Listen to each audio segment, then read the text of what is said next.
ਵਾਹਿਗੁਰੂ ਜੀ ਕਾ ਖਾਲਸਾ ਵਾਹਿਗੁਰੂ ਜੀ ਕੀ ਫਤਿਹ। ਸਤਨਾਮ ਸ੍ਰੀ ਵਾਹਿਗੁਰੂ ਸਾਹਿਬ ਜੀ। ਧੰਨ ਵਾਹਿਗੁਰੂ ਸਾਹਿਬ ਜੀ। ਸ਼ਲੋਕ ਮਹਿਲਾ ਪਹਿਲਾ। ਕੂੜ ਰਾਜਾ ਕੂੜ ਪਰਜਾ ਕੂੜ ਸਭ ਸੰਸਾਰ। ਕੂੜ ਮੰਡਪ ਕੂੜ ਮਾੜੀ ਕੂੜ ਬੈਸਣਹਾਰ। ਕੂੜ ਸੋਇਨਾ ਕੂੜ ਰੂਪਾ ਕੂੜ ਪਹਿਨਣਹਾਰ। ਕੂੜ ਕਾਇਆ ਕੂੜ ਕੱਪੜ ਕੂੜ ਰੂਪ ਅਪਾਰ। ਕੂੜ ਮੀਆਂ ਕੂੜ ਬੀਬੀ ਖਪ ਹੋਏ ਖਾ। ਕੂੜ ਕੂੜੈ ਨੇਹ ਲਗਾ ਵਿਸਰਿਆ ਕਰਤਾ। ਕਿਸ ਨਾਲ ਕੀਚੈ ਦੋਸਤੀ ਸਭ ਜਗ ਚੱਲਣ ਹਾ। ਕੂੜ ਮਿੱਠਾ ਕੂੜ ਮਾਖਿਓ ਕੂੜ ਡੁੱਬੇ ਪੂਰ। ਨਾਨਕ ਵਖਾਣੈ ਬੇਨਤੀ ਤੁਧ ਬਾਜ ਕੂੜੋ ਕੂੜ। ਕੂੜ ਮਿੱਠਾ ਕੂੜ ਮਾਖਿਓ ਕੂੜ ਡੁੱਬੇ ਪੂਰ। ਨਾਨਕ ਵਖਾਣੈ ਬੇਨਤੀ ਤੁਧ ਬਾਜ ਕੂੜੋ ਕੂੜ। ਸੋ ਆਪਾਂ ਬੜੇ ਪਿਆਰ ਅਤੇ ਟਿਕਾ ਦੇ ਨਾਲ ਬੈਠ ਕੇ ਆਸਾ ਕੀ ਵਾਰ ਜੀ ਦੀ 10ਵੀਂ ਪੌੜੀ ਦੇ ਨਾਲ ਸੰਬੰਧ ਰੱਖਣ ਵਾਲੇ ਪਹਿਲੇ ਸ਼ਲੋਕ ਦਾ ਪਾਠ ਸਰਵਣ ਕੀਤਾ ਹੈ। We have just listened to the part of the first sloka that is connected to the 10th ਪੌੜੀ of ਆਸਾ ਕੀ ਵਾਰ। ਆਓ ਜਿਵੇਂ ਹਰੇਕ ਵੀਡੀਓ ਵਿੱਚ ਬੇਨਤੀ ਕਰੀਦੀ ਹੈ ਕਿ ਗੁਰਬਾਣੀ ਪੜ੍ਹ ਕੇ ਗੁਰਬਾਣੀ ਦੀ ਵਿਚਾਰ ਸੁਣ ਕੇ ਆਪਾਂ ਇਹ ਦੇਖਣ ਦੀ ਕੋਸ਼ਿਸ਼ ਕਰਨੀ ਹੈ ਕਿ ਸਾਡਾ ਨਜ਼ਰੀਆ ਕਿੱਦਾਂ ਦਾ ਘੜਿਆ ਗਿਆ। Why we make this request before each and every video, the purpose of these videos is to read Gurbani, to listen to the vichar of Gurbani, and to develop our own opinion what we think Guru Sahib Ji is trying to explain to us. So ਸ਼ਲੋਕ ਦੀ ਸ਼ੁਰੂਆਤ ਹੁੰਦੀ ਹੈ ਪਾਤਸ਼ਾਹ ਕਹਿੰਦੇ ਨੇ ਕੂੜ ਰਾਜਾ ਕੂੜ ਪਰਜਾ ਕੂੜ ਸਭ ਸੰਸਾਰ। ਰਾਈਟ ਵੀ ਗੁਰੂ ਸਾਹਿਬ ਜੀ ਕਹਿੰਦੇ ਨੇ ਵੀ ਰਾਜਾ ਵੀ ਇਦਾਂ ਝੂਠ ਦੇ ਆਧਾਰ ਤੇ ਖੜਾ ਹੋਇਆ ਹੈ। But Guru Sahib Ji is painting the picture of the political landscape of that time, of that society. And if we take that landscape, we take that image that Guru Sahib Ji painted and we apply it to life today, we will see that the same thing is happening throughout the world. Whether it is on a small scale, whether it is on a big scale, these same things are occurring each and every day. ਹੁਣ ਉਸ ਸਮਾਜ ਦੀ ਉਸ ਵੇਲੇ ਅਸਲੀਅਤ ਗੁਰੂ ਪਾਤਸ਼ਾਹ ਬਿਆਨ ਕਰਦੇ ਨੇ।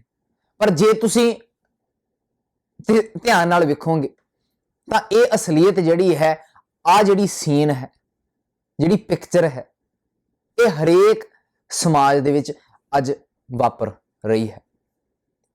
ਭਾਵੇਂ ਵੱਡੇ ਲੈਵਲ ਤੇ ਹੋਵੇ ਲੋ ਲੈਵਲ ਤੇ ਹੋਵੇ ਪਰ ਹੈ ਹਰੇਕ ਸਮਾਜ ਦੇ ਵਿੱਚ ਵਾਪਰਦੀ।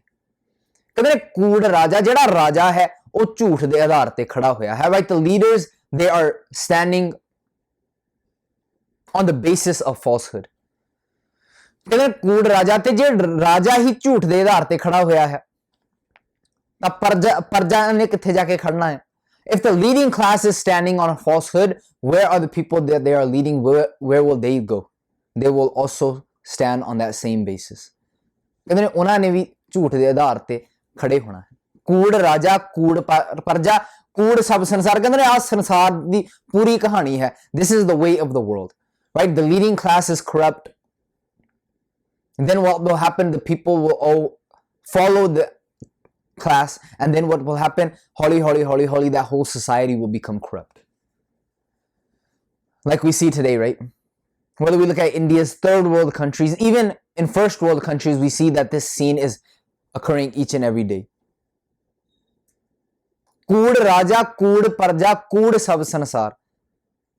ਕੂੜ ਮੰਡਪ ਕੂੜ ਮਾੜੀ ਕੂੜ ਬੈਸਣਹਾਰ। ਕਹਿੰਦੇ ਨੇ ਫਿਰ ਕੀ ਹੋਇਆ ਜਿਹੜਾ ਝੂਠ ਦੇ ਆਧਾਰ ਤੇ ਖੜਾ ਹੋਇਆ ਰਾਜਾ ਸੀ, ਉਹਨੇ ਕੀ ਕੀਤਾ, ਉਹਨੇ ਇਦਾਂ ਲੁੱਟ ਕੀਤੀ। Then what did that political leader do? What did the leading class do? They looted people. And with the money that they earned through looting, with the treasure that they earned through looting, what did they do? They built their castles. They built luxurious lifestyles for themselves. ਕਹਿੰਦੇ ਨੇ ਜਿਹੜਾ ਰਾਜਾ ਸੀ ਉਹ ਝੂਠ ਦੇ ਆਧਾਰ ਤੇ ਖੜਾ ਸੀ, ਜਿਹੜਾ ਹਾਕਮ ਸੀ, ਕਹ ਲਓ ਉਹ ਝੂਠ ਦੇ ਆਧਾਰ ਤੇ ਖੜਾ ਸੀ, ਤਾਂ ਉਸ ਹਾਕਮ ਨੇ ਕੀ ਕੀਤਾ, ਉਹਨੇ ਲੋਕਾਂ ਦੀ ਲੁੱਟ ਕਰਨੀ ਸ਼ੁਰੂ ਕਰ ਦਿੱਤੀ। ਤਾਂ ਉਸ ਲੁੱਟ ਦੇ ਪੈਸੇ ਦੇ ਨਾਲ ਉਹਨੇ ਕੀ ਕੀਤਾ, ਉਹਨੇ ਮਹਿਲ ਆਪਦੇ ਖੜੇ ਕਰਤੇ। ਅੱਜ ਵਾਪਰ ਰਿਹਾ ਹੈ ਜਾਂ ਨਹੀਂ ਵਾਪਰਿਆ? ਵਾਪਰ ਰਿਹਾ ਹੈ, ਕਿਉਂਕਿ ਇਸ ਸਮਾਜ ਦੀ ਅਸਲੀਅਤ ਬਿਆਨ ਕੀਤੀ ਹੈ Guru Sahib ji. Guru Sahib Ji painted the picture of the reality of the human brain, right? We yearn for control.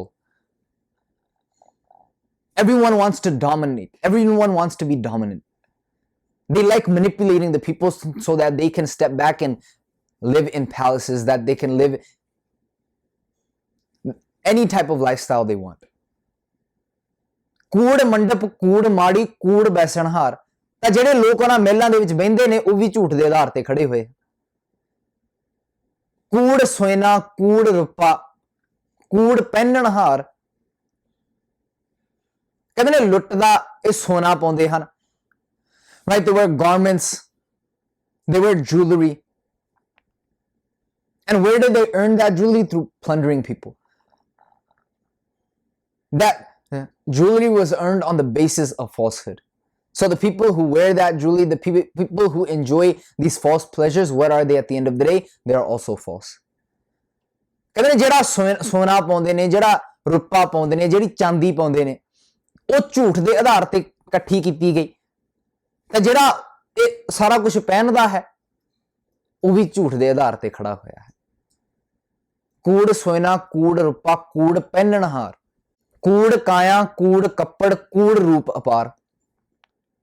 ਤੇ ਫਿਰ ਕੀ ਕਰਦੇ ਨੇ, ਆਪਣੀ ਕਾਇਆ ਨੂੰ ਢੱਕਣ ਵਾਸਤੇ ਜਿਹੜੇ ਕੱਪੜੇ ਝੂਠ ਦੇ ਆਧਾਰ ਤੇ ਇਕੱਠੇ ਕੀਤੇ ਗਏ ਉਹ ਢੱਕਣ ਵਾਸਤੇ ਪਾਉਂਦੇ ਨੇ ਫਿਰ।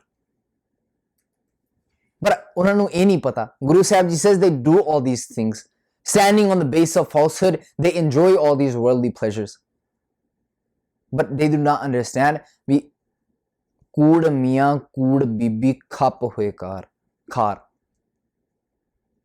ਵੀ ਇਹੋ ਜਿਹੀ ਮਾਇਆ ਦਾ ਮਾਲਕ, ਝੂਠ ਦੀ ਮਾਇਆ ਦਾ ਮਾਲਕ, ਉਹਨੇ ਵੀ ਇੱਕ ਦਿਨ ਸਵਾਹ ਹੋ ਜਾਣਾ ਹੈ। They did not realize that they will have to leave one day.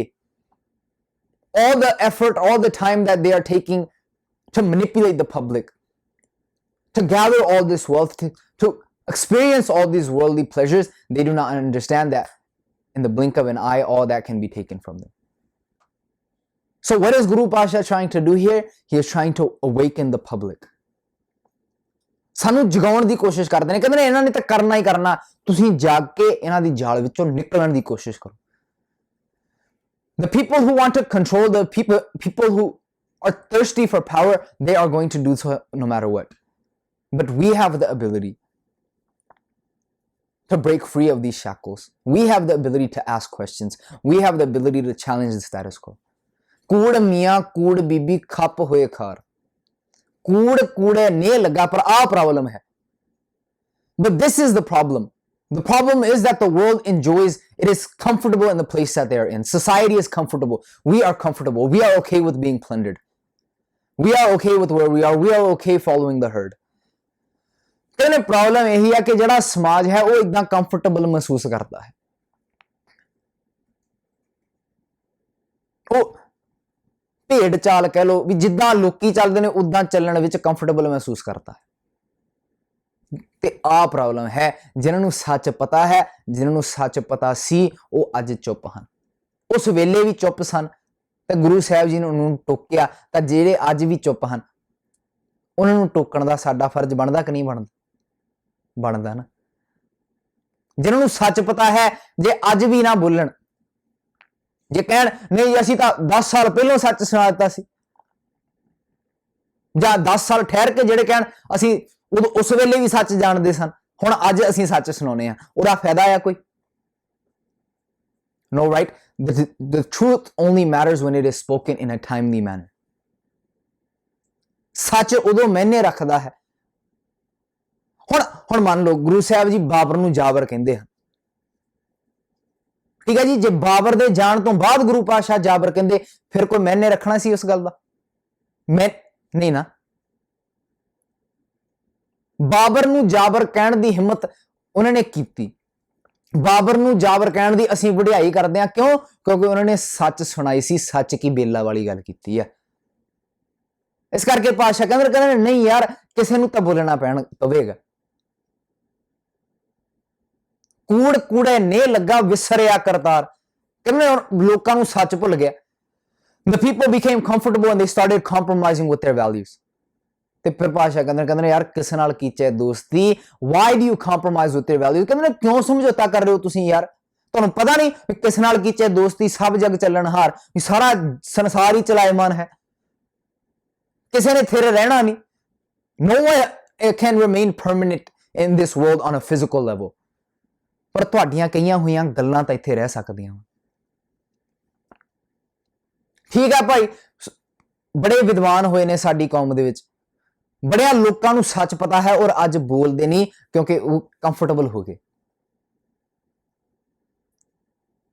ਵੱਡੀ ਧਿਰ ਨਾਲ ਉਹਨਾਂ ਨੇ ਕਹਿ ਲਓ ਸਮਝੌਤਾ, ਭਾਵੇਂ ਮੂੰਹ ਨਹੀਂ ਬੋਲਦੇ ਪਰ ਅੰਦਰੋਂ ਅੰਦਰ ਹੀ ਤਾਂ ਸਮਝੌਤਾ ਹੀ ਕੀਤਾ ਹੈ ਨਾ।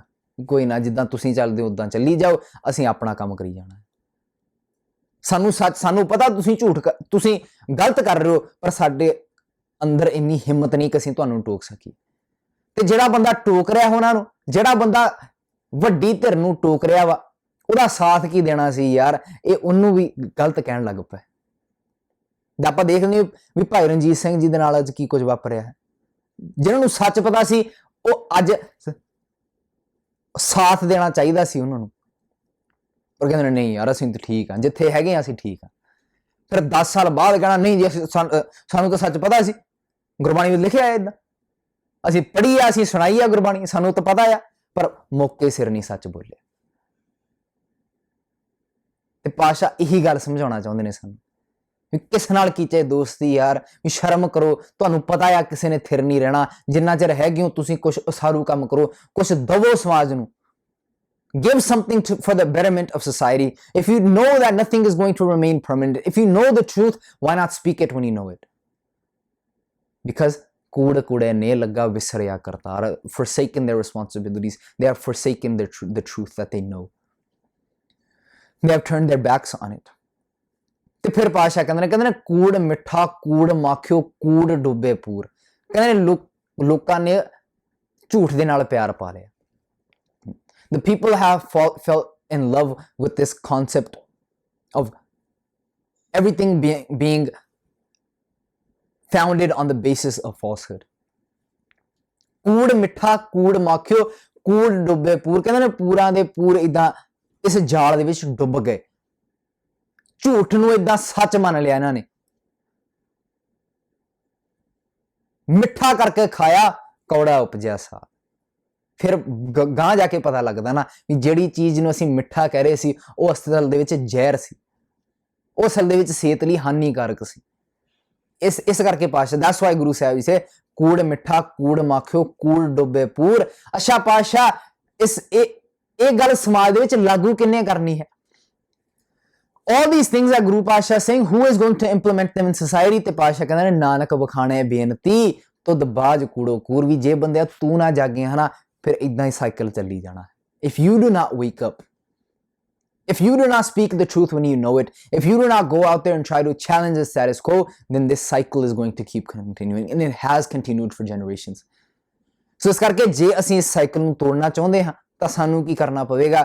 ਸੱਚ ਸੁਣਾਈ ਸੀ ਸੱਚ ਕੀ ਬੇਲਾ ਵਾਲੀ ਗੱਲ ਜ਼ਿੰਦਗੀ ਵਿੱਚ ਲਾਗੂ ਕਰਨੀ ਪਵੇਗੀ। ਆਓ ਗੁਰਬਾਣੀ ਪੜ੍ਹੀਏ, ਵਿਚਾਰੀਏ, ਆਜ਼ਾਦੀ ਨਾਲ ਆਪਣੇ ਫੈਸਲੇ ਆਪ ਲਈਏ, ਜਿਵੇਂ ਕਿ ਸਾਡੇ ਪਾਤਸ਼ਾਹ ਨੇ lesson. Let us read Gurbani, let us understand Gurbani, let us bring Gurbani into our daily lives so that we may live life full of confidence, live life full of freedom, like our Guru Pasha, like our forefathers lived before us. ਆਓ ਇਹ ਸਮਝਣ ਦੀ ਕੋਸ਼ਿਸ਼ ਕਰੀਏ ਵੀ ਅੱਜ ਦੀ date ਵਿੱਚ ਸਾਡੀਆਂ ਜ਼ਿੰਮੇਵਾਰੀਆਂ ਕੀ ਹਨ, ਉਹਨਾਂ ਨੂੰ ਨਿਭਾ ਕੇ ਵਿਖਾਈਏ, ਜਿਵੇਂ ਕਿ ਸਾਡੇ ਪਾਤਸ਼ਾਹ ਨੇ 500 ਸਾਲ ਪਹਿਲਾਂ समाज नूं दुनिया नूं निभा के विखाईए। अज लई इन्नियां कुछ बेनतियां प्रवान करनियां जी। दिओ इजाजत, बुलाओ फतेह।